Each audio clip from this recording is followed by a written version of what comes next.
ከቆረብን በኋላ ወደ ዓለም ሄደን ከተጠመቅን በኋላ ተጠራጥረን እዚህ ከመጣን በኋላ ወደዛ ስንሄድ ወደ ኃጢያታችን ወደ ዝሙቱ ወደ ሱሳችን ተመልሰን ስለምንዘፈቅበት ይሄንን ትምህርት እንዳትረሱ የሞቱት ሰዎች ሲኦል ነው የሚገቡት ሊቆርብ የመጣ ሰው መርዝ ቢጠጣ መርዝ ቢበላ ሲኦል ይገባል የት ነው የሚገባው ቤተክርስቲያን እናውቃታለን ምንልም ትምህርቱንም ተምረናልም ምንልም ሰዎች እየተጠመቅን ነው አብረን እሪ ብለን እየጮህን ነውና የአምላካችን ስም የተመሰገነ ይሁን እኔ የምመሰክረው አንድ ነገር ብቻ ነው ራሴን በዚህ ጸበል ውስጥ አይቼዋለሁ ልክ በመስተዋት ውስጥ ወይም በውሃ ውስጥ መልካቹ እንደምታዩት በዚህ ጸበል ውስጥ ራሴን አይቼዋለሁ ከዛ እየሰመጠ እግሩ እየሰመጠ መጣ አላወቀም ነበር እስከ ወገቡ ሲያሰምጠው ጌታ ሆይ አድነኝ አለና እጁን ዘረጋ መስመጡን ራሱ አላወቀም ነበር ጎንበስ ሲል ነው አካሉ ሙሉ ዓለም ውስጥ ገብቷል አካሉ ሙሉ ባህር ውስጥ ገብቷል ባህር ምንድነው ብያቸዋለሁ ዓለም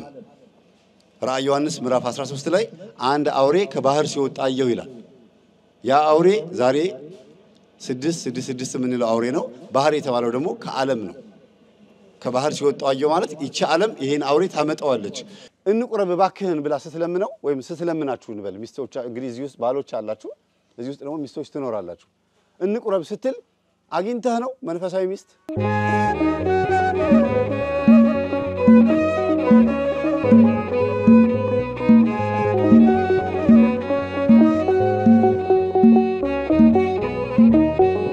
በስመ አብ ወወልድ ወመንፈስ ቅዱስ አሐዱ አምላክ አሜን እንደምን አደራችሁ እንደምን አላችሁ አሜን የአምላካችን የጌታችን የመድኃኒታችን የኢየሱስ ክርስቶስ ስሙ ከአጽናፍ እስከ አጽናፍ ከፀሐይ መውጫ እስከ ፀሐይ መጥለቂያ በፍጥረት አንደበት ሁሉ የተመሰገነ ይሁን ለእመቤታችን ለቅድስት ድንግል ማርያም ሁላችሁም እስቲ አንድ ጊዜ ምስጋና አቅርቡ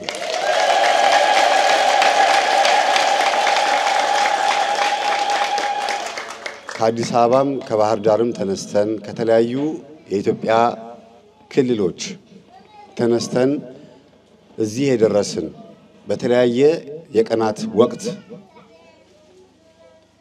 እዚህ ቆይተን ወደ ኪዳነ ምሕረት ወደ እናታችን ወደ በርሜል ጊዮርጊስ የመጣን ሰዎች ከቀን ወደ ቀን ጸባያችን እየተቀየረ ደረታችን ነፍተን እንሄድ የነበሩ ሰዎች እያልን ዝቅ ብለን ምን ሄድ ሆነናል አይደል ይሄንን ያስተማረን አምላካችን ስሙ የተመሰገነ ይሁን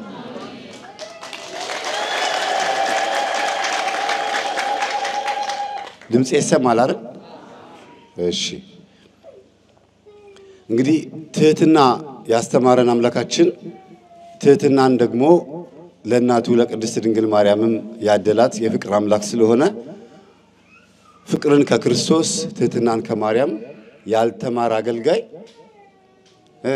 ካትሮንሱ ዞር ይበልና ቁጭ ብሎ ይማር ነው አይደል የማን መዝሙር ነው የዘማሪ ወንድማችን ቴዎድሮስ አይደል ስለዚህ አባታችንም አብረውን እየተጠመቁ ነበር እኛም ሁላችንም ቤተክርስቲያን እናውቃታለን ምንልም ትምህርቱንም ተምረናልም ምንልም ሰዎች እየተጠመቅን ነው አብረን እሪ ብለን እየጮህን ነውና የአምላካችን ስም የተመሰገነ ይሁን እኔ ወንጌሉን ከመጀመሪያ በፊት ይሄን ሐሳብ ማንጸባረቅ የፈለኩት በጣም የሚደንቅ ነገር ስላየሁ ነው እግዚአብሔር ይሄን ያክል ርቀት አምጥቶ ፀሐይ ባለበት ሐሩር ባለበት እጅግ በጣም የሚገርም ከአዲስ አበባ ልዩ በሆነ ከባህር ዳር ልዩ በሆነ የአየር ሁኔታ ባለበት ቦታ ላይ አምጥቶ በዚህ አይነት የጸበል ቃል ኪዳን ሲነክረን አይምሮአችንን ሲከፍተው ቃል እንድንገባ ሲያደርገን ምክንያት አለው ማለት ነው ያለ ምክንያት እዚህ ቦታ የመጣ ሰው አለ በግድ በእህቱም በወንድሙም በአባት በእናቱም ተጎትጉቶ በሚስቱም በባሏም እንደምንም ብለው የመጡ ሰዎች ከመጡ በኋላ ተመስገን እንኳንም ይሄን አየው ብለው በኢንተርቪው ቀደም ኢንተርቪው ሳረክ ሲመሰክሩ ነበር ስለዚህ ከነዛ ውስጥ አንዱ እኔ ነኝ እኔ የምመሰክረው አንድ ነገር ብቻ ነው ራሴን በዚህ ጸበል ውስጥ አይቼዋለሁ ልክ በመስተዋት ውስጥ ወይም በውሃ ውስጥ መልካቹ እንደምታዩት በዚህ ጸበል ውስጥ ራሴን አይቼዋለሁ የዛሬ 8 ዓመት የረሳሁትንና ባስታውሰውም እንኳን ቀላል ነው ብዬ ቸል ያልኩትን የእርቅ ጉዳይ ለምን ይሄንን ቸል ብለህ አልፈህ ቅዱስ ቁርባን ተቀበልክ ተብያለሁ። ለምን ይሄንን ቸል አልክ? ምክንያቱ ምንድነው? ለምን ይሄን አልፈህ እንዴት ስጋና ደሙን ተቀበልክ ተብያለሁ። ስለዚህ እንደ ቀላል የምናልፋት ትንንሽ ኩርፊያዎች እንዴት ከባድ እንደሆነች ስለተማርኩበት የአምላካችን ስም የተመሰገነ ይሁን። እሺ የትምህርታችን ርዕስ የሚሆነው ጌታ ሆይ ወደ አንተ እንድመጣ እርዳኝ። እስቲ በሉ እርዳኝ። በማቴዎስ ወንጌል ምዕራፍ 14 ቁጥር 28 ላይ ቅዱስ ጴጥሮስ አባታችን ሐዋርያው ቅዱስ ጴጥሮስ የተናገረው ነው። በዚህ ቃል ውስጥ ማዕበል አለ፣ መናወጥ አለ፣ ስሜታዊነት አለ፣ ደስታ አለ፣ ብዙ ነገር አለ። ያ ደግሞ የኛ ህይወትን የሚወክል ስለሆነ ስታዳምጡ የሐዋርያው የቅዱስ ጴጥሮስን ታሪክ ስታዳምጡ ከራሳችሁ ጋር ያነጻጸራችሁ አዳምጡ። መጀመሪያ ሳስተምር ታሪኩን ከተረኩ በኋላ ከዛ በኋላ ነው ወደ ህይወታችን ምገባው አይደለም። ራሳችሁን ገና ታሪኩን እየተረኩኝ ራሳችሁን በዛ ውስጥ ማየት አለባችሁ። ሐዋርያው ቅዱስ ጴጥሮስ ገና ከጌታችን ከኢየሱስ ክርስቶስ ጋር በወንጌል አገልግሎት እየተዘዋወረ በነበረበት ሰዓት በእምነት አልጠነከሩም ነበረ። ስሜታውያን ነበሩ። ስሜታውያን ሆነው ደግሞ ሐዋርያት የሚያዩትን ነገር እየተጠራጠሩም እየፈሩም እየደነገጡም ነበረ። ስጋዬን ያልበላ ደሜን ያልጠጣ የዘላለም ሕይወት የለውም ብሎ ሲል እንዴት ነው ስጋውን ምን በላው? እንዴት ነው ደሙን ምን ጠጣው? ምን ማለቱ ነው እያሉ ግራ ይጋቡ ነበረ። ዛሬ አህዛብ ግራ እንደሚጋቡት ለዓመተ ምህረት ለአዲስ ኪዳን ትምህርቱ አዲስ ነበረ። ሐዋርያው ቅዱስ ጴጥሮስ በመርከብ ሆኖ ከሐዋርያት ጋር እየሄደ ባለበት ሰዓት ላይ ጌታችን ኢየሱስ ክርስቶስ ሂዱና ቀደሙና በመርከብ ተሳፍራችሁ ጠብቁኝ፣ ከፊት ያለው ወደብ ላይ ደርሳችሁ ጠብቁኝ እኔ እመጣለሁ ብሏቸው ሌሊቱን ሙሉ ሲጓዙን ያደሩት በባህር ላይ። ግን ድንገት ከሌሊቱ 9 ሰዓት ላይ ክርስቶስ በባህር ላይ እየተራመደ መጣ። ያዩት ነገር ግን ምንድነው የመሰላቸው? ምትሃት ነው። ይህ ነገር ምትሃት ነውን ብለው ቀድሞ ካፋቸው የመጣው አስማታዊ ምትሃታዊ የሆነ ሐሳብ ነው ማለት ነው። ይሄ ነገር ምንድነው? አይናችን ነው አሉ እንጂ ኢየሱስ ክርስቶስ ይሆንን አላሉም መጀመሪያ። አሁንም እንዲህ አይነት የጸበል ቦታ ስንመጣ ወይም ደግሞ የሚያጠምቁ የሚፈውሱ የሚዳብሱን አባቶቻችን ጸጋ ይበዛላቸው ሰዎች በሚመለከቱ ሰዓት አብዛኛዎቹ ሰዎች ይሄ ነገር ምትሃት ነው ወይ ሰይጣን ነው ብለው ቀድመው ይሄን ይናገራሉ እንጂ እግዚአብሔር ይሆን ይሄን ነው የሚያደርገው ወይስ በዚህ ነገር ውስጥ እግዚአብሔር ስራ እየሰራ ነው ብለው የእግዚአብሔርን ስራ አያስቀድሙ። እንግዲህ ውሏችንን እንመስላለን ማለት ነው፣ ወይም ደግሞ ዘመናችንን እንመስላለን። ሐዋርያት በዚህ አይነት ህይወት እየኖሩ ክርስቶስ ስለመጣ በሮም ወይም በጣሊያን አገዛዝ ስር ስለነበሩ ምትሃተኞችም የበዙበት ዘመን፣ አስማትም የበዛበት ዘመን ስለነበረ፣ ሁከት የበዛበት ዘመን ስለነበረ ቀጥታ ይሄ ነገር ምትሃት ነው ብለው ነው ያሰቡት። በባህር ላይ እየተራመደ መጣ ማለት ባህር ምንድነው ብያቸዋለሁ ባለፈው? ዓለም ነች። ባህር ምንድነው? ከኔ ጋር ናችሁ? ባህር ምንድነው? ዓለም ነች። በዓለም ላይ ኢየሱስ ክርስቶስ እየተረማመደ መጣ ማለት ሁሉ በሱ ስልጣን ስር ነው ማለት ነው። ከበላይ ከሆነ ከውሃ ውስጥ መሆንና ከውሃ በላይ መሆን ይለያያል። መርከብ ከውሃ ውስጥ ነች ወይስ ከውሃ በላይ ነች? አሁን ሰርጓጅ መርከብ መጥቷል አይደል? አዎ፣ ያ ሳይንስ ያመጣው ምናልባትም እግዚአብሔር ዘልቆ በልባችን ውስጥ እንዴት እንደሚገባ ለማሳየት ይሆናል። እንደዛ ብለን ልንመስለው እንችላለን። ያቺ መርከብ ግን በማዕበል እየተማታች ባለችበት ሰዓት ላይ ሐዋርያት በጨለማ ውስጥ በባህር ውስጥ አንድ ነገር አዩ። እየተራመደ የሚመጣ ነጭ ቀሚስ የለበሰ እጅግ መልካም የሆነ ሰው እየቀረባቸው ሲመጣ ጌታ ነው አሉ። ወዲያውኑ ኢየሱስ ክርስቶስ መሆኑን ሲያውቁ ግን አላንገራገረም ቅዱስ ጴጥሮስ። ቅዱስ ጴጥሮስ በባህሪው ምንድነው? የዋህ ገር ሆኖ ግን ችኩል ነው፣ ስሜታዊ ነው። በባህሪውን ያልኳችሁ በጸባዩን ያልኳችሁ በመንፈስ ቅዱስ አሰራር በኋላ ተረጋግቶ ብዙ ስራ ሰርቷል። ችኩል ነው ቶሎ ብሎ ሐሳቡን የማንጸባረቅ እኔ ማን ትሉኛላችሁ ሲል አንተማ የሕያው እግዚአብሔር ልጅ ነህ ጌታ ሆይ አትሙትብን ይሄ ምንድነው ጌታ ሆይ እያለ ቶሎ ሲጠይቅ የነበረው ማን ነው ቅዱስ ጴጥሮስ ነው ለማወቅ ካለው ጉጉት አንፃር ነው ግን እድሜ ደግሞ የሚበልጣቸው እሱ ነው በወቅቱ 55 60 ዓመት የሆነው ነበር ሌሎቹ ሐዋርያት ደግሞ 30 እና 20 ነበሩ እድሜያቸው እንግዲህ እድሜው ገፋ ብሎ ለማወቅ ፈጠን የሚል ሰው ከሆነ ምናልባትም ሳይሞት መረጃ ለመሰብሰብ ሊሆን ይችላል ግን ደግሞ የሚገርመው ነገር ሐዋርያት ጌታ መሆኑን አውቀው ጸጥ ብለው ሲያስተውሉ ጌታ ሆይ ወደ አንተ እንድመጣ ምን በለኛለሁ ፍቀድልኛለሁ የትምህርታችን ርዕስ ምንድነው ብያችኋለሁ ጌታ ሆይ ወደ አንተ እንድመጣ ምን ፍቀድልኝ ሁላችንም እንደዚህ ልንለው ይገባል ግን የምንልበት ሰዓት እንደ ሁኔታው ነው አሁን ለምሳሌ ዛሬ ተጠምቃችኋል ምርት ደለጎ እናታችን ቅድስት ኪዳነ ምሕረት ተጠምቃችኋል እውነት የሰማዩን ኃይል ለማየት አልተመኛችሁ ከመግባታችሁ በፊትም ከገባችሁ በኋላም የህይወት ነገር አልደነቃችሁ ይሄ ተሸክመነው ይዘነው ምንዞረው ስጋ ይሄ ይዘነው ምንሽከረከረው ስጋ ስንቱን ኮተት ይዞ ሸክም ሆኖ እንደ ወዛደር ተሸክመነው እንደምንዞር የማይጠቅም ሆኖ አይደለም በዚህ ስጋ ውስጥ ግን እግዚአብሔር የሚያሳየን አንድ ነገር አለ የሆነ ነፍሳችን በስጋ ውስጥ ጥቅጥቅ ብሎ እንደተቀመጠ እንደ ተነፋፊኛ አትመስላችሁ ልክ ከስጋ ስትወጣ ሪላክስ አድርጋ ትልቅ ሆና ከዛፍም ከምድርም ከደመናም በላይ ምድርን የምትሞላ አይመስላችሁ የሆነ ስጋ ውስጥ የተጠቀጠቀች ትልቅ ኃይል ትመስላለች ረቂቅም ትመስላለች ጸበሉ ሲነካን እምነት ካፋችን የምናወጣውን ቃል አናውቀው እኔ አሁን ዛሬ ነግረውኛል ቀሲስ ናቸው የነገሩኝ እመቤቴ እናቴ እመቤቴ እያልክ ነበር የምትጮኸው አሉኝ እኔ አላስታውሰውም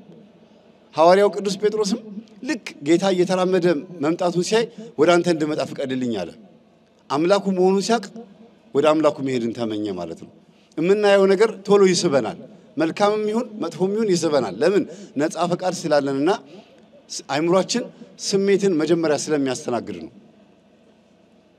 ስለዚህ ሐዋርያው ቅዱስ ጴጥሮስ አስፈቀደ ተፈቀደለት ና አለው ሌላ ምንም አላለም ትመጣለህ ይሻላል ታው እንዳትሰምጥ አላለው የሚያጠራጥር አምላክ አለን እንዴ ይሰማል ሴቶች የሚያጠራጥር አምላክ አለን ወይ የለንም ስለዚህ ልምጣ ሲል ና አለው የሚሻለው መቼም ና ማለት ነው ጴጥሮስም የሚሻለው ምን ማለት ነው ልምጣ ማለት ነው የሚሻለው ና ሲለው እሺ ብሎ ከመርከቡ ላይ ዱብ ብሎ ወደቀ ምን አይነት እምነት ቢኖረው ነው አንዳንድ ጊዜ ስሜት በራሱ ፐርፌክት የሚሆንበት ጊዜ አለ ንጹህና ብቁ የሚሆንበት ሰዓት አለ ከምን ጋር ሲሆን ነው ግን ከመንፈሳዊ ህይወት ጋር ከአምላክ ጋር ከጾም ጸሎት ስግደት ጋር ሲሆን ስሜት ምን ይሆናል ሐሳብን ማንጸባረቂያ አሁን ወንጌል ለማስተማር በየበረሃው በየጫካው ሄዶ ወንጌልን ለማዳረስ ሽማግሌ ነው ወይስ ወጣት የሚበረታው ከኔ ጋር ናችሁ የጠየኳችሁ ነው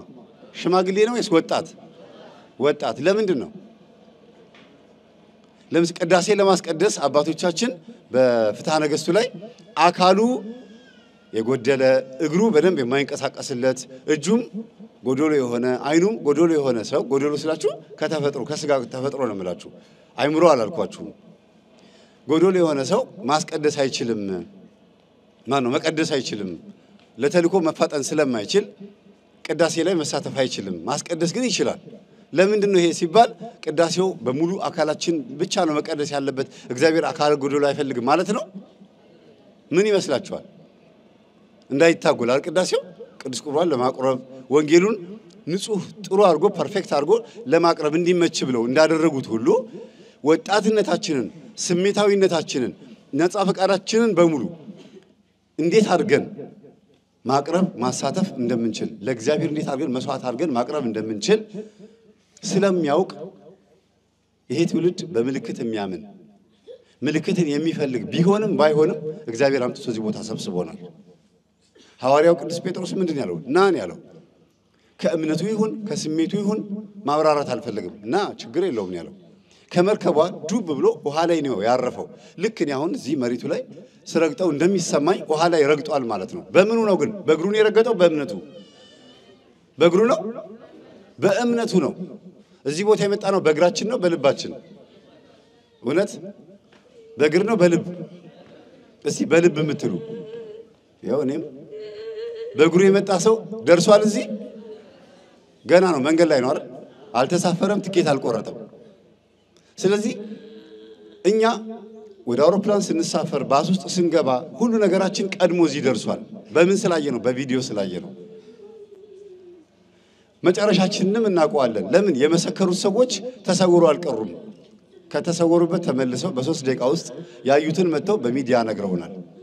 ማረፊያውን ነግረውናል። አንድ የአውሮፕላን ማብረር ፍላጎት የነበረው ልጅ ነበርና አውሮፕላን ማብረሪያ ጣቢያ ውስጥ ተደብቆ ገብቶ አስነስቶ በረረ እና የአውሮፕላን ማብረሪያ መጽሐፉን ይዞ ከኔ ጋር ናችሁ? መጽሐፉን ይዞ አውሮፕላኑን አበረረው ቻለ። በአየር ላይ ተንሳፈፈ። ጎበዝ ነው አይደል? መልካም። ከዛ በቴሌግራም አድርገው ኧረ እባክህን አውሮፕላኑን ማብረርን የቻልከው እንጂ አውሮፕላኑን እንዴት ማሳረፍ እንደምትችል የሚዘግበውን መጽሐፍ አልያዝከውም አሉት። ችኮላችን አንዳንድ ጊዜ ለመብረር ይሆንና እንዴት እንደምናርፍ አናውቀው። ይሄ ሰው አውሮፕላኑን አበረረ፣ አየር ላይ ነው ያለው። ለጊዜው ደስ ይለው ይችላል። የውሃ ላይ ኩበት ብረ የውሃ ላይ ኩበት ለጊዜው ይታያል፣ ደርቆ ይታያል። እየራሰ የሚመጣው ከላይ ነው ከስር ነው? ከስር። ህይወታችን ከስር ተቦርቡሮ እንዳያልቅ ከላይ ነጭ ለብሰን መታየቱን እናቆም። ነጩ እንዳለ ሆኖ ውስጣችን ምን ይሆን? ነጭ መሆን አለበት። ሐዋርያው ቅዱስ ጴጥሮስ ውስጡም ውጪውም በእምነት የተሞላ ነበር። በዛች ቅጽበት ውስጥ በማይክሮ ሰከንድ ውስጥ ልምጣ አለው። ና ሲለው ውሃው ላይ ዱብ ብሎ ቆመ። አየ፣ በጣም ደስ አለው፣ ፈገግ አለ። ሐዋርያትም ደነቃቸው። ና ወደኔ አለው። ጌታ ለምን ወደ መርከቡ አልመጣም? ና ለምን አለው። ከመርከቧ ውጣና ወደኔ ና ለምን አለው። መርከብ የምን ምሳሌ ነች ብያቸዋለሁ? የቤተ ክርስቲያን ምሳሌ ናት። ና ወደኔ ለምን አለው። ይህቺ ቤተ ክርስቲያን ወዴት የምታደርስ ናት? ወደ እግዚአብሔር ምንድናት? የምታደርስ ናት። ይህቺ ቤተ ክርስቲያን ወደ እግዚአብሔር የምታደርስ ከሆነች ጌታ ና ሲለን በቤተ ክርስቲያን በኩል ነው የምናልፈው ማለት ነው። በዓለም ላይ ተረማምደን ዓለምን ከታች መንፈሳዊ ሕይወትን ከላይ አድርገን ነው የምናልፈው። እሺ ብሎ መራመድ ጀመረ። ቅዱስ ቁርባን መቀበል ጀመረ ብላችሁ አስቡት። በሕይወታችሁ ላይ መጠመቅ ጀመረ። መስገድ፣ መጾም፣ መጸለይ ጀመረ። እየተራመደ ሄደና መሃል ላይ ሲደርስ ጌታችን እዛጋ እሱ እዚህ ጋር ሆኖ መርከቧን ጥላት እየመጣን ያለው ማዕበል ድምጽ ሰማ። ዞር ሲል እንዲህ እየተማታ የሚመጣ ማዕበል አለ። በዚህም በዛም ምንድን ያደረገው? ቆመ። መሄዱን አቆመ። ማንን ማዳመጥ ጀመረ?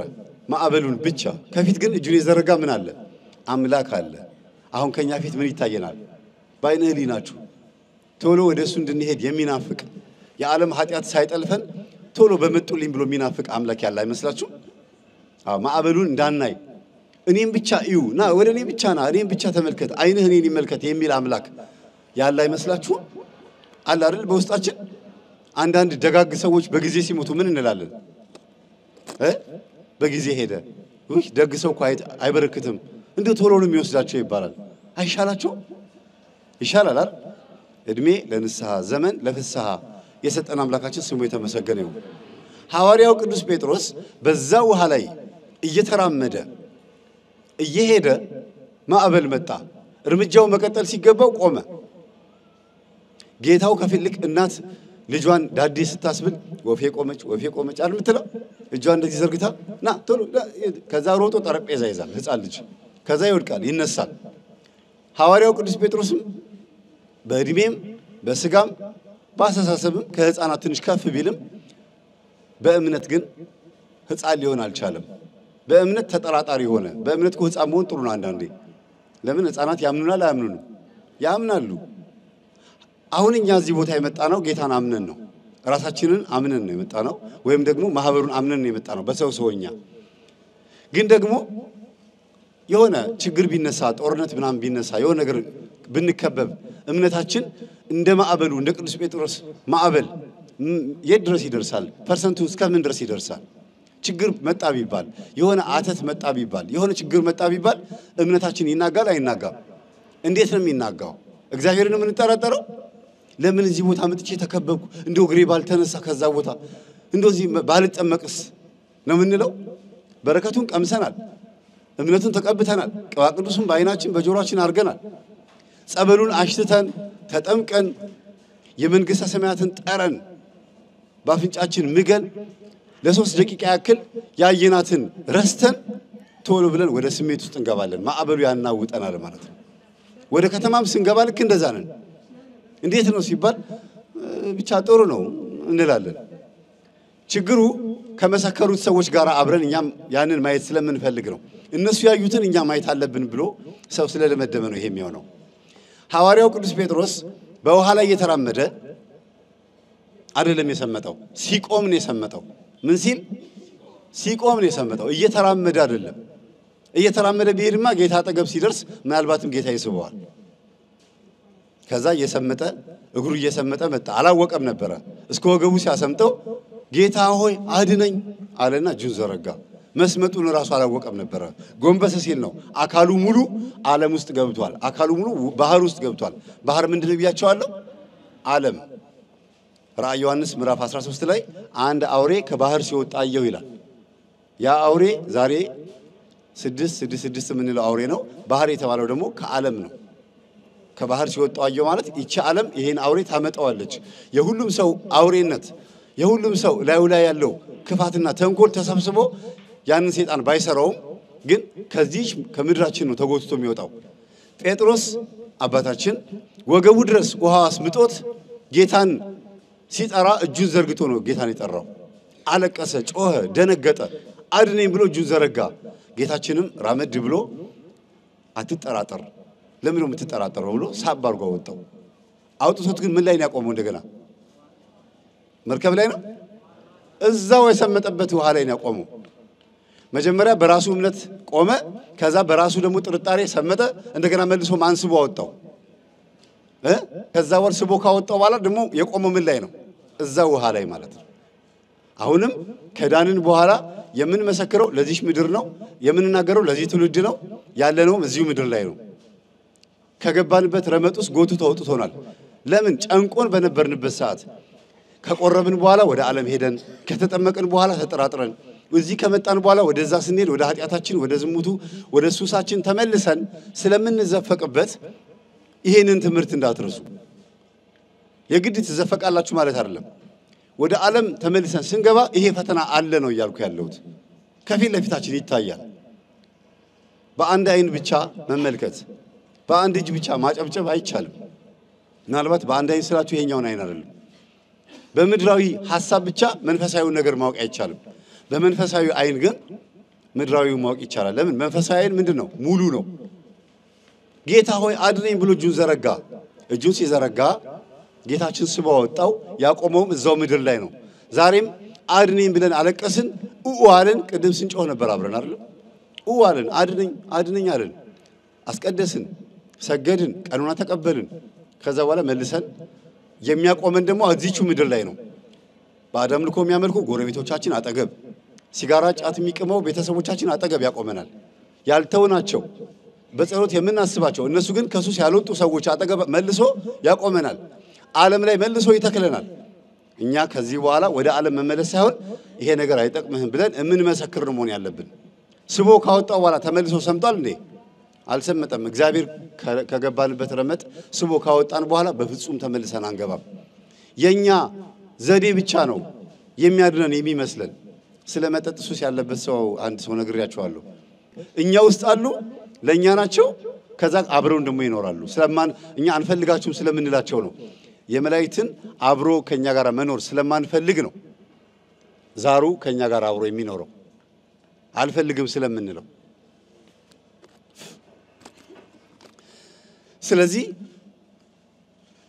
እግዚአብሔር በእኛ ውስጥ ሆኖ እየሰራ ያለው በመላእክትም በቅዱሳን መልጃም በእመቤታችን በቅድስት ድንግል ማርያም አማላጅነትም እንዲሁም ደግሞ በምድር ላይ ባለ የእግዚአብሔር እንደራሴ በሚባለው ዳኛ በምን በህሊና ህሊና አለን የለንም ህሊና ማዋሸት ይቻላል ስንጠጣ ስንጨፍር አድረን እንደፈለግን ስንሆን አድረን ደስ ያለን ስንሰራ አድረን ጧት ስንነሳ ህሊናችንን በእናት አጭቅጭቀኝ ማለት ይቻላል ጭቅጭቁን አትችሉትም ነው የምትሉት ከዛ ከሱ ጭቅጭቅ ለመዳን ደግሞ ጠርሙስ ውስጥ መደበቅ መጠጥ ውስጥ መደበቅ የተለያዩ ሱስ ውስጥ መደበቅ ነው ምን ይዘው ከዛ ጭቅጭቅ ለመዳን ግን ማንንም ሰው ከዛ ሊያመልጥ አይችልም እግዚአብሔር በምድር ላይ ለዚያውም በሰው ጭንቅላት ውስጥ ያስቀመጠው አንድ የሱ እንደራሴ የሆነ ትንሹ ዳኛ ህሊና ነው ይሄ ልክ ነው ለምን ድጋሚ ይሄን አረክ ማለቱ አይቀርም አሁን አዲስ አበባ ስትገቡ ወይም ባህር ዳር ወይም ደግሞ ወደ ሀገራችሁ ስትገቡ ይሄ ትናንትና እንደዚህ ያልነበርክ ይላል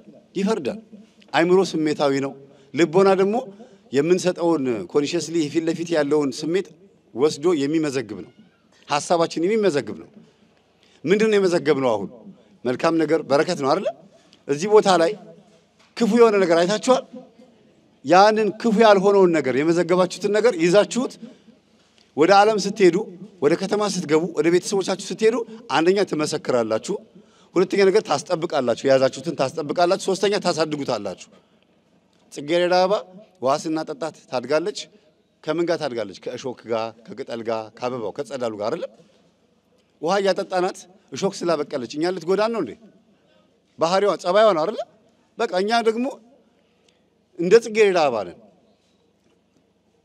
በጥንቃቄ የማይቀጥፈን እጁ ይወጋል ሰው ልከኛ ነው አስቸጋሪ ነው ከላይ ያለው የጽጌረዳ አበባ ጸዳሉ በሃይማኖት ይመሰላል ቅጠሉ በእምነት ይመሰላል ፍሬው ደግሞ በምግባር ይመሰላል አንዱ ያለ አንዱ መኖር አይችልም ጽጌረዳ አበባ ብቻ ነች ሁሉ ነገር አሟልታ ክርስቲያንን ብትመስል ሌላው ተክል አንዳንዱ ተክል ከላይ ጸዳል ኖሮት አበባው ማለት ነው ቅጠል የሌለው አለ ፍሬ የሌለው አለ አንዳንዱ ፍሬ ብቻ ኖሮት አበባም ቅጠልም የሌለው አለ ጎዶሎ የሆኑ ነገሮች አሉ እኛ ሊያስተምር ነው የፈጠረው ምንም ነገር እኛ ማንማርበት ነገር የለም በዚህ ምድር ላይ ችኩልነታችን ምናውቅባቸው አሉ ኢቭን ለሊት እንኳን ራሱ ለሊት ይቅርታ ለምናገረው ቃላት በአካላቸውን ሸጠው ቢዝነስ የሚሰሩ እህቶች አሉ አይደል እነሱን እንኳን ቀድመው ሰይጣን ይሄን ሊያመጣ እንደሚችል ታውቆ እነሱ እንኳን እነሱን የምትመስል ወፍም አለች አሳም አለ ልክ በእነሱ የሚመስል ማታ ማታ ሲሆን ሰውነታቸው ያበራል መልካም ጠረን ያወጣሉ ከዛ አሳዎች መተው ወይም ደግሞ ወፎች መተው ይጣበቋታል ያችን አበባው ማታ ማታ መልካም መዓዛ ያወጣል ከዛ ወፎች መተው እዛ ውስጥ ገብተው ይሞታሉ ይላል በህይወት አይኖሩም ይሄ ምን ይመስላችኋል ሊያስተምረን አይመስላችሁ እያንዳንዱ ነገር ሳይንስ በካሜራ ቀርጾ አምጥቶ ናሽናል ጂኦግራፊ ላይ አስቀምጦልናል ለአንክሮና ለተዘክሮ ተቀምጧል ከዚህ ካልተማርን ምንም ዋጋ የለም በወንጌሉ ተምረን ቸል ምንል ወይም ደግሞ ደፋሮች ከሆነ ቅዳሴው ላይም ስናስቀድስ እያንጠራራን እያዛጋን እያፋሸከን ምልክት እየሰጠን አሁንም ማናስተውል ከሆነ ፊት ለፊት መጥቶ ምስክር እየሰጡ የዋሃን እናቶችና አባቶች አሁንም ማነቃ ከሆነ እንዴት ቃሉ ይለውጠናል ምልክትን አይቶ እንኳን የማይለወጥ ሰው እንዲያውም አመንዝራ ትውልድ ምልክትን ይሻል ይላል አመንዝራ ሲባል ዝሙትን የሚፈጽም ማለት ነው ምንድነው ሲህ የሚነግረኝ አንድ ሰው እስቲ ባካችሁ አመንዝራ ትውልድ ምልክትን ይሻል ይላል ምን ማለት ነው አንድ ሰው የሚነግረኝ አለ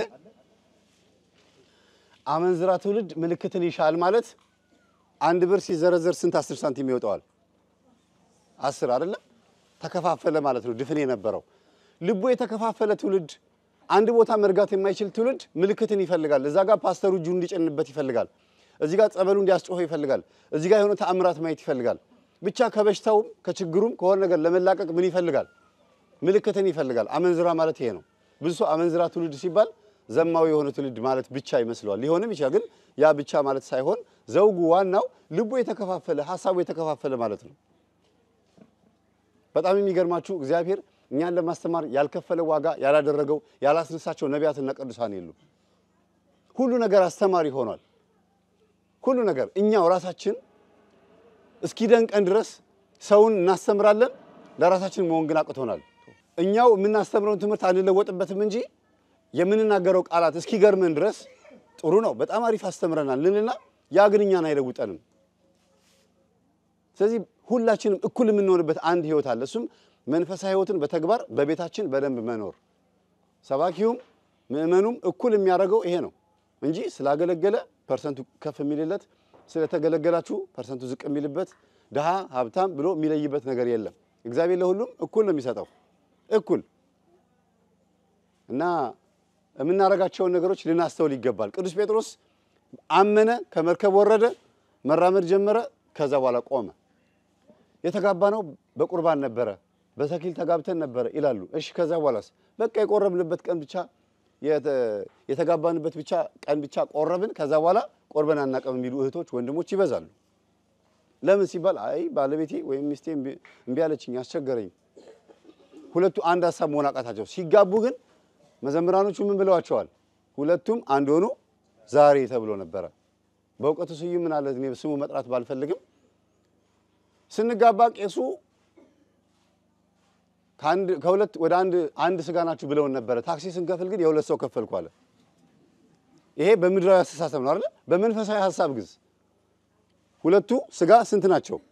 አንድ ናቸው። አንድ ሐሳብ መሆን ነበረባቸው። እንቁረብ ባክህን ብላ ስትለምነው ወይም ስትለምናችሁ እንበል ሚስቶች እንግዲህ እዚህ ውስጥ ባሎች አላችሁ፣ እዚህ ውስጥ ደግሞ ሚስቶች ትኖራላችሁ።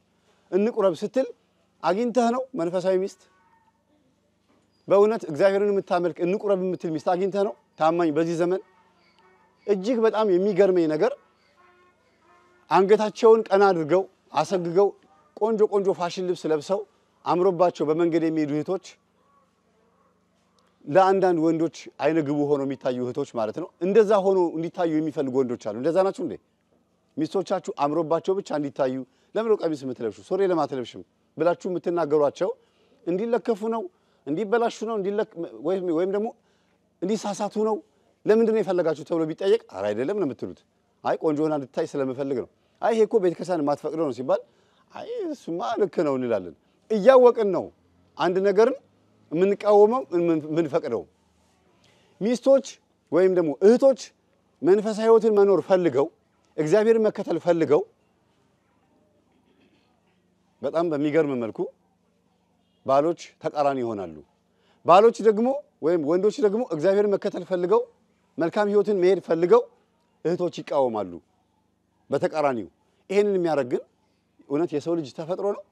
ሰው በራሱ ሐሳብ ይሄን ሊያደርግ ይችላል? ከመጋባታቸው በፊት በፍቅር ሕይወት እያሉ ሃኒ ማሪ ውዴ እየተባባሉ ሲጠራሩ የነበሩ ሰዎች ከተጋቡ በኋላ ምንድነው የሚባባሉት? ሰውየው ባልየው ሚስትየው ወይም ደግሞ እስቲ ሄድና እናትህን ትበላት ሴትዮዋን አናግራት ቃሉ ይቀየራል። ይሄ የሚሆነው በመሰላችሁ በፍቅር በጨውኝነት ጊዜያችሁ ላይ ትጨርሱታላችሁ። የፍቅር ጊዜያችሁ ትዳር ውስጥ ሆናችሁ ይሄን ነገር ማድረግ ያለባችሁ። በተጋባችሁ ማን በተዋወቃችሁ በሁለት ወር በስድስት ወር ውስጥ ቶሎ ብሎ ወደ ጋብቻ መሄድን የመሰለ ነገር የለም። ለምን ፍቅራችሁን የምትጨርሱት ትዳር ላይ ነው። ወይም ደግሞ ፍቅራችሁን የምታጣጥሙት ምን ውስጥ ነው? ትዳር ውስጥ ነው። በትልልቅ አባቶቻችንም ዘንድ ልጆቻቸውን ካሳደጉ ካቆረቡ ወይም ደግሞ ስራ ካስገቡ የሆነ ቦታ ከደረሱ በኋላ በስተርጅና እንፋታ የሚሉ አሉ። በመሬት በሀብት በተለይ በአሁኑ ሰዓት በብሔር ጸብ፣ በወንዝ በጎጥ በድንበር በፖለቲካ የሚጣሉ አሉ። ጭራሽ ይባስ ብሎ ደግሞ አሁን ኢትዮጵያ ውስጥ ደግሞ ብዙ ክፍፍል መጥቷል። ይሄ ሁሉ ነገር ግን እውነት ከሰው የሚጠበቅ ነው ወይ? ሰው ወዶ ነው ወይ ይሄን የሚያደርገው ስትሉ አይደለም። ከቢሮ ገና ቁልፉን ቆልፎ ሲወጣ ባልየው ወደ ቤት ሊመጣ ሲል ባልየው ላይ ያለው መንፈስ ተነስቶ እቤት ቁጭ ብሎ ይጠብቀዋል። ማላይ ሚስት ላይ ቁጭ ብሎ ይጠብቀዋል። ፊቷን ክስክስ አጋ ትጠብቀዋለች። ገና ሲገባ ምን ሆነሻል ያተ ምን ሆንክ ትለዋለች። ልቧ ራሱ የሚፈቅደው ለቁጣው ነው። ምንም አልሆንኩም። ከዛ ልጆቹ ይጠራና ምን ሆና ነው? ምን ዛሬ ችግር አለ? ሰው መጥቶ ነበር ይላል። ግራ ይገባዋል። እንደዚሁም ደግሞ በጣም ደስ ብሏት ፏ ብላ ደግሞ ስትጠብቀው እሱ ደግሞ ግልብጥ ብሎ ምን ሆነሃል ስትለው ዝም በይኝ አትጨቅጭቅኝ ብሎ ተነስቶ ደግሞ ይወጣና መጠጥ ቤት አንድ ሁለቱን ኳ አርጎ ተመልሶ ይመጣና ከቻለም ደግሞ ቡጥ ያለ ማለት ነው። ይሄን ሁሉ የሚያደርገው ሰው እውነት ብሎ ወዶት ነው የሚያደርገው? ይሄን ፈልጎ ነው የሚያደርገው? አይደለም። የሚገረግር ኃይል ስላለ ነው። ይሄ ደግሞ በአባቶቻችን መጽሐፍ ላይ ተቀምጧል። በስንክሳር ሰኔ 17 ላይ የሚነበበውን ታሪክ ብታነቡት በጣም የምትገረሙት ካህን ሳይሆን ካህን ነኝ ብሎ መስቀል አትያዝ ክህነት አልሾምንህም ተብሎ ተነግሮት አይ መያዝ አለብኝ ብሎ ሌላ ደብር ላይ ሄዶ ገዳም ውስጥ ገብቶ መስቀል ይዞ የውሸት እያሳለመ ቅዱስ ቁርባን በሚሰጠው በቅዱስ ቁርባኑ ላይ ራሱ መርዝ እያደረገ ሰዎችን ሲገድል የነበረ ሰው አለ። ታሪክ አለ። ታውቃላችሁ? ሰኔ 17 አባለት ለተጹን የፈወሱት የሚገርም ነው። እናቱን 10 ጊዜ የተገናኘ ሐሰተኛ ካህን ነው። አንድ ጊዜ አርግዛበት አስወርጂ ብሎ ስራይ ሰጥቷት ይላል። ስራይ ማለት ድግምት ማለት ነው። ጽንስ እንድታስወርድ አድርጓል። ሊቆርቡ የሚመጡትን ሰዎች ሊገላቸው የሚፈልጋቸውን ሰዎች ድግምት እየሰጠ ወይም ደግሞ ከቅዱስ ቁርባኑ ጋር ባይቀላቀልም ያን አስማት እየሰጠ ሰዎችን ይገድል ነበር ይላል ቃል በቃል። እግዚአብሔር ለምን ዝም አለ? ይሄን የሚነግረኝ ሰው አለ? የሞቱት ሰዎች ሲኦል ነው የሚገቡት? ሊቆርብ የመጣ ሰው መርዝ ቢጠጣ መርዝ ቢበላ ሲኦል ይገባል? የት ነው የሚገባው? ግን ይሄንን እግዚአብሔር ሲያደርግ ለምን ዝም አለው ሲባል ይሄ ሰው ሐዋርያትን ነቢያትን አባቶቻችንን አጋድመው ከሰየፉ ሰዎች ይተናነሳል። ስለዚህ አላውያን ነገስታት ብቻ አይደሉም ለሰማዕትነት የሚያበቁት ወይም ደግሞ የሚሰይፉት ውስጥም ሆኖ ይሄን የሚያረጋለ ማለት ነው። አስቡት ታዲያ ይሄ ሰው ሊሞት ሲል ጣር በዛበት አባለተጽኡን መተው አባለተጽኡን አይደለም አልተሳሳትኩም አባለተጽኡን መተው ምን ይላሉ? ከርቀት ሲያዩት አጋንንት ከቦት ሲጨፍሩ ያያሉ። አጋንንት ዙሪያውን ከቦት ይጨፍራሉ። እቺን ነፍስ ልንወስዳት ነው እያሉ ይጨፍራሉ። የዛን ሰዓት በጣም ደንግጠው እስቲ ዞር በሉልኝ እናንተ አሉና መነኮሳቶቹን ገለል አረጉና ምን ብታረግ ነው ምንድነው ያረከው እንደዚህ አጋንንቶች ሲጨፍሩ ያዩት ምን ብታረግ ነው ብሎ ሲጠይቁት ጊዜ እሳቸው ምን አሉ? መነኮሳቱን ራቅ በሉ ሂዱ ውጡ ከገዳም ወደዛው ውጡልኝና እምናዘዘው ኃጢአት አለኝ እኔ መስቀል ያስኩኝ ካህን በሆንም በመስልም ግን ካህን አይደለሁም ሌላ ደብር ላይ መስቀል እንዳትይዝ ተብዬ ተከልክዬ እዚህ ደብር ላይ መጥቼ ምን አለ መስቀል ያስኩኝ ሰዎችን አሳሳትኩ መጥፎ ንስሐ ሰጠው ብዙዎችን አታለልኩ አሁን መሞቻ ሰዓት የደረሰ እግዚአብሔር ይቅር እንዲለኝ እንዲምረኝ ለምኑልኝ አለ። ከዛ እነዛ አጋንንቶች ነፍሱን ከስጋው ሲለዩት አባለተጽኡን አዩ። በጣም የዋህ አባት ናቸው። የተአምራትና የፈውስ አባት ናቸው። ይሄንን ሰው አዩና አጋንንት ያካለፉ ያችን ነፍስ ይዟት ሲሄዱ አይተው ጨርቃቸውን ቀደዱ። እግዚአብሔር ሆይ እቺን ነፍስ ካልማርካት እኔ ከዚህ ቦታ ላይ አልወርድም ብለው ራሳቸውን 5 ጊዜ 6 ጊዜ እየገደሉ እየፈጠፈጡ ስለ አንድ ሰው ነፍስ ብለው እሱ ብዙዎችን ነው አለገደለው ስለ አንድ ሰው ነፍስ ብለው እሳቸው ጨርቃቸውን ጥለው እያለቀሱ ቅዱስ ሚካኤል መጥቶ የወላለቀው አጥንታቸውን እየገጣጠመ ተው እንደዚህ አትሁኑ እያለ ከዛ ክርስቶስ መጨረሻ ላይ መጣ። ምንድነው የምትለው ለተጽኡን ወዳጄ ምን እያልክ ነው ሲል ማራት እቺን ነፍስ አይ እቺን ነፍስ በስጋው ደሜ በኔ ስጋና ደም ስላላገጠችና ስላሾፈች አልምራትም ግን ከሲኦል አውጥቼ ካለመኖር ወደ መኖር እንዳመጣኋት ሁሉ ከመኖር ደግሞ ወደ ምን ወስዳታለሁ ወደ አለመኖር ስለዚህ በአየር ላይ በትናታለሁ አለ።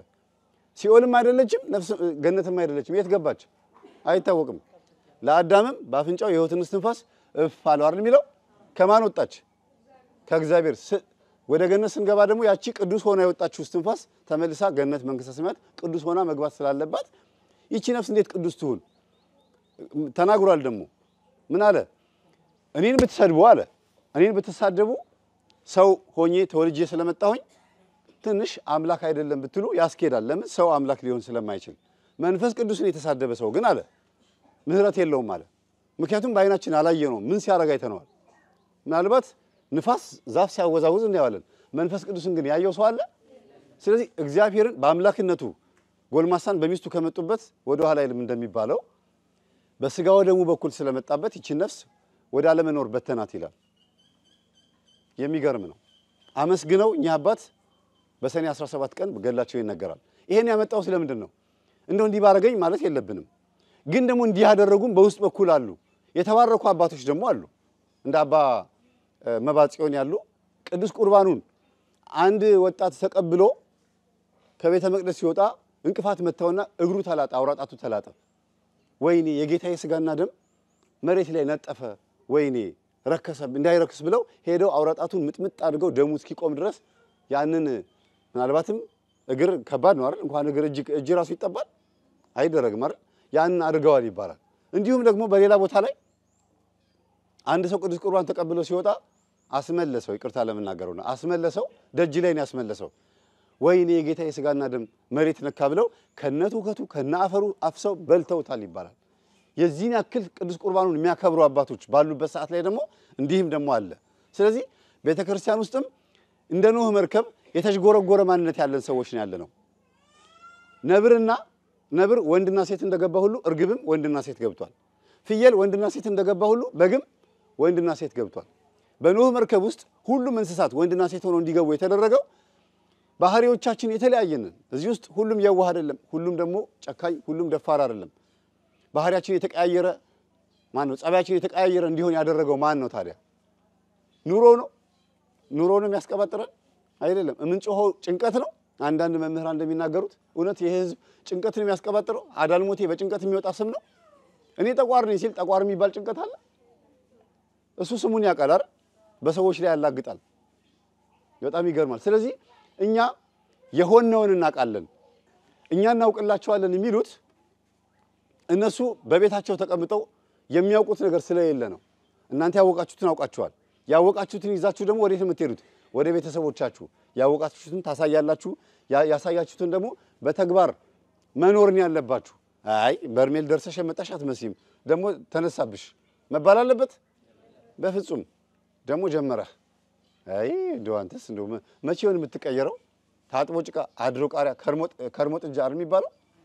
በቃ ስም ማውጥተናል ለራሳችን። ያው እዛው ያለ ነው። ግን እንደዛ እንዳንሆን መጠንቀቅ አለብን። ስሜታችንን መሰብሰብ አለብን። ራሳችንን እግዚአብሔር ሊያድን ሲፈልግ ምንም ነገር በሌለበት ውስጥ ሕግ ጥሶ እንኳን ያድናል። ምን ስለሚበልጥ? እምነት፣ ተስፋ፣ ፍቅር አለ። የቱ ይበልጣል አለ? እምነት፣ ተስፋ፣ ፍቅር አለ። የቱ ይበልጣል አለ? ፍቅር ይበልጣል አለ። እግዚአብሔር አምላካችን እኛ ሕግ አንጥስም እንጂ እሱ ሕግ ጥሶ እንኳን የሰውን ነፍስ ያድናል። ምን ማለት ነው? ቅድስት ሶፊያ የምትባል በስንክሳር ውስጥ ታሪኳ የሚነገር ብዙዎቻችሁ የምታውቋት ሶፊያ የምትባል እናት አለች። ሁለት ልጆቿን እንግዲህ ባለቤቷ ሙስሊም ነው። ሁለት ልጆቿን ማስጠመቅ ፈለገች።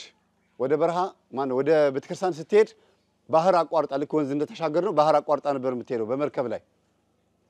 ከዛ ማዕበል ተነሳ ልጆቿ እንዳይጠመቁ። ልጆቹ ከተጠመቁ ገላቸዋለሁ አንቺንም እገልሻለሁ ብሏታል ባሏ። ደብቃ ነው ቤተክርስቲያን የምትሄደው። ይህች ቅድስት ሶፊያ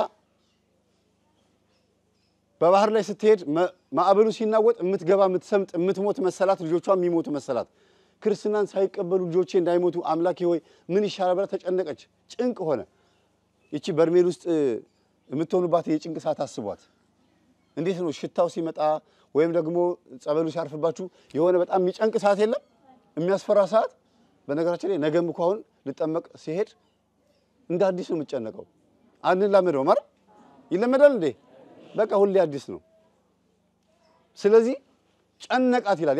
ያን የጭንቅ ጊዜዋን ልክ እናንተ ስትጨነቁ በነበረበት ሰዓት የነበረውን አስቡት። ምን አደረገች? እንዲሁ ከሚሞቱ አለች ጡቷን ቆረጠችና ደሟን ግንባራቸው ላይ መስቀል ሰርታ እንደጨረሰች ማዕበሉ ጸጥ አለ። ከዛ መርከቡን ይዛ ተሻገረች። ጠዋት ክርስትና ሰዓት ደረሰ። ልጆቿን ለማስጠመቅ ብዙ ክርስትና የሚነሱ ሰዎች ተደርድረዋል። በዛን ጊዜ የነበረው ደግሞ ሳህኑን አንስቶ እንደዚህ ነበር የሚያጠምቀው። እሷ ጋር ሲደርስ ልጆቿ ጋር ሲደርስ ውሃው ከሳህኑ ላይ አልወርድ ብሎ እንደ ሰም ደርቆ እንደ ሻማ የቀለጠ ሻማ ሲደርቅ እንዴት ነው አልወርድ አለ። ምንድነው አልወርድ አለ? ምን ያረግሹ ነገር አለ ብሎ ወደ እናትየዋ ሾክ ይላታል። ተጠራጠረች፣ ልቧ ፈራ። ምን አለች?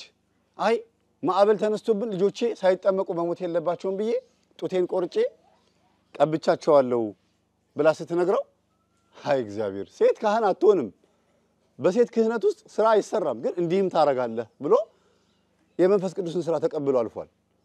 ካህኑ ማጥመቅ ነበረበት እንደ ስልጣኑ። ግን ስንት ጊዜ ጥምቀት ስንት ጊዜ ናት? አይገርማችሁም? ይሄን አሁን ደግሞ አድርጉ ማለት አይደለም። ከባድ ነውና እግዚአብሔር ሕግ ጥሶ እንኳን ሰውን ያድናል። ገነት ስንገባ ያለ ጥምቀት መግባት ስለሌለብን በበረሃ አንድ ወንበዴ የሆነ ሰው በክርስቶስ አምኖ ሳይጠመቅ ቢሞት ሰዎች ቢገሉት ደሙ ቢፈስ ይድናል አይድንም? በምኑ? በደሙ። ደሙ ምን ሆኖ? ጥምቀት ሆኖ። ገባችሁ አይደል? ስለዚህ እንደዚህም አድርጎ እግዚአብሔር ያድናል። ጭንቅ በሆነበት ሰዓት ላይ ሰዎች የሚድኑበትን ቃሌ ከሚያልፍ ሰማይና ምድር ቢያልፍ ይቀለኛል ስላለ ጥምቀት አንዲት ስለሆነች አልደገማትም። ይሄ ካህን ሲያጠምቅ ድጋሚ ተጠምቆ ቢሆን ኖሮ ቅድስት ሶፊያ አይ ምድራዊ የሆነ ዘዴ ዘይዳ ይባላል። ጭንቅ ግን የማያመጣው ነገር የለም። ከልቧ ፍቅሯን ስላሳየች ፍቅሯን ተቀበለ። ግን ካህን ነች እንዴ? አይደለችም። እና አንዳንድ ጊዜ በጣም ተጨንቀን የምናወጣቸው ሐሳቦች በእግዚአብሔር ፊት ደርሰዋል። ግን ስንጨነቅ ምድራዊ ጭንቀት አንጨነቅ። እንደ ሶፊያ ሰማያዊ ጭንቀት መጨነቅ ነው። ቅድስት ሶፊያ የሥላሴ ልጅነት ለማግኘት ነው የተጨነቀችው። ልጆቿን የሥላሴ ልጅነት ለማሰጠት ነው የተጨነቀችው እንጂ ሽሮና በርበሬ አላስጨነቃትም። ግልጽ ነው አይደል? አዎ። እና አንዳንዴ በጣም ደፋር መሆን አለብን። ወደፊት ስንሄድ ለክርስትና መሆን አለበት። ለኃጢአት ደፋር ሆነን እንደሰራን ሁሉ ለእንትን ደግሞ ለጽድቅ ደግሞ ደፋር መሆን አለብን። እንደው ቀለል ባለው መንገድ አባቶቻችን አስተምረው ቤተክርስቲያን ስንዱ እመቤት ናት። በየአይነቱ ወጥ ሲቀርብ ካልጫውም ከምስሩም ከቀይ ስሩም ከምኑም ከሽሮም ይቀርባል ደስ ካለን ዘገን የሰው ፊትም ሄደን እንበላለን አይደል ችግር የለው ጎረቤትም ሄዶ ብዙ ነገር እናደርጋለን ልክ በየአይነቱ ምግብ እንደምንበላ ሁሉ ከሰው ፊት ስንበላ ከራስ ብላችሁ እጁን ትመቱታላችሁ እንዴ አትመቱትም በቃ እዚህ ጋር ያለው ምግብ ፈልጎታል ብላ ነው የምትሉት እኔ ደግሞ እዚህ ጋር ያለው ምግብ ደግሞ የሚበላ ካለ ሰጠዋለሁ ቤተክርስቲያን ውስጥም ከስንክሳሩ የሚማር ካለ ከስንክሳሩ ከቅዳሴው የሚማር ካለ ከጸበሉ ከሁሉም እየተማርን ወደ ቤታችን እንገባለን በየአይነቱ መዳኛ አለ በቤተክርስቲያን ውስጥ ስንዱ መቤት ማለት ይችናት ሁሉ ነገር ያዘጋጀሽ ቤተክርስቲያን ቅድስት ቤተክርስቲያን ትውልዱን አትዋሽም በርናት ስናየውኛ ትልቅ አዳራሽ ይመስላል ግን በርናት ወደ ምን የምትወስድ ወደ መንግስተ ሰማያት የምትወስድ በርናት በቤተክርስቲያን በኩል ብቻ ነው የምናልፈው ቤተክርስቲያን ውስጥ ደግሞ ምን አለ የሚበላ የሚጠጣ ስጋው ደግሞ አይደለ እሱን ሳንቀምስ እናልፋለን አናልፍም በፍጹም ስጋዬን ያልበላ ደሜን ያልጠጣ የዘላለም ሕይወት የለውም ይላል በበሩ በኩል ስታልፉ እንደምጽዋት ተቀብላችሁ የምታልፉት አንድ ኃይል አለ እሱም የክርስቶስ ስጋና ደም ነው መቼም ስለ ስጋው ደሙ ሳላስተምር ልብ አያርፍም እግዚአብሔር አምላካችን ይሄንን አስተምሮን እዚህ ሐሩር የሆነ ቦታ ላይ ይሄን ቃል ሰምተን እንድንለወጥ ስለፈቀደ ስሙ የተመሰገነ ይሁን ወስብሐት ለእግዚአብሔር